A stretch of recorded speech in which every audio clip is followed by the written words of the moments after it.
மயிலாடுதுறை மாவட்டம் மன்னிப்பள்ளம் ஆதி வைத்தியநாத சுவாமி ஆலயத்தில் கிருத்திகை அபிஷேகத்தின் போது கருவறைக்குள் நல்ல பாம்பு வந்து சென்றதால் பக்தர்கள் பரவசம் அடைந்தனர். ஸ்ரீ ரத்னபுரீஸ்வரர் என்கிற ஆதி வைத்தியநாத சுவாமி ஆலயத்தில் பங்குனி மாத கிருத்திகையை முன்னிட்டு ஸ்ரீ ஆதி வைத்தியநாத சுவாமி மற்றும் தையல் நாயகி அம்மனுக்கு சிறப்பு அபிஷேக ஆராதனைகள் நடைபெற்றது.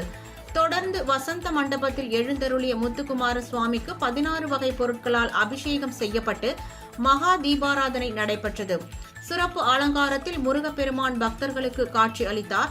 அபிஷேகத்தின் போது அபிஷேக நீர் வெளியேறும் துவாரம் வழியே நல்ல பாம்பு ஒன்று கருவறைக்குள் நுழைந்து சென்றது பக்தர்களை பரவசப்படுத்திய காட்சியாக அமைந்தது.